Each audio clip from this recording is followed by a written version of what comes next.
O colectivo veciñal Non Crematorios continuará a súa loita contra a instalación prevista xunto ao cemiterio de San Mauro, que estaría moi preto dos seus fogares. Lembremos que no seu momento presentaron un recurso xudicial contra a normativa municipal que establecía unha franxa mínima de 50 metros con respecto ás vivendas, que supuso a súa anulación por parte do Tribunal Superior de Xustiza de Galiza, agora ratificada polo Tribunal Supremo. Segundo a plataforma, aquela normativa non protexía igual a todos os cidadáns.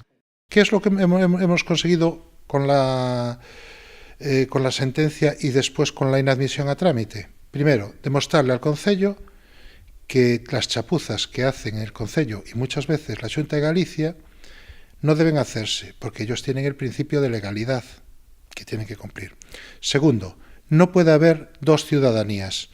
Una a la que se le pueda meter el crematorio y decir el crematorio no hace nada, y a otras a las que se dice no os voy a poner los crematorios porque son muy malos. Entonces, ¿qué estamos haciendo? Dos ciudadanías, dos leyes. No hay igualdad ante la ley, no hai isonomía.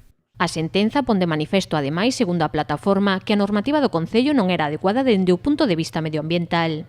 Y le dice la sentencia que un crematorio es una industria potencialmente contaminante. Se lo dice bien claro. Y además dice que el Concello trató de salvar al centro de Pontevedra y olvidándose de la parte de San Mauro a Parda, que está colindante a una zona residencial. Y, sobre todo en la sentencia, se hace un alegato muy fuerte sobre el tema del medio ambiente. Entonces, el Concello debería cambiar el foco y empezar a pensar menos en urbanismo y más en medio ambiente. Sobre o anuncio do Goberno local sobre a paralización das licencias no caso de que haxa solicitudes para abrir crematorios no centro urbano, o colectivo veciñal insiste en que, pola contra, non se está a facer nada para evitar a instalación da Parda.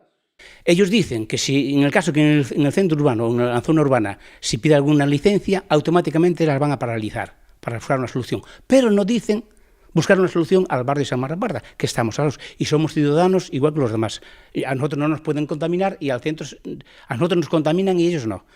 A plataforma Non Crematorios considera que o Concello debería sentarse a dialogar con eles. ¿Qué es lo que debería ser? Hombre, debería ser que pusiésemos un par de semanas de reflexión, que se nos pase a todos el fervorín, el calorcito, y sentarse a hablar con, digamos, teniendo las manos algo. Es decir, lo que no puede ser es que te reúnan y te digan, bueno, vamos a seguir haciendo lo mismo. No, para eso no. Que nosotros incluso estamos dispuestos a que hagan allí un tanatorio y que le den una parcela a 50 años, a lo que le den la gana a ellos. A 50 años en un polígono industrial o un monte cualquiera, a Fun España. Y así se evita el problema. Ahora, si quieren la guerra, nosotros vamos a seguir adelante, porque no vamos a parar, aunque sea judicialmente.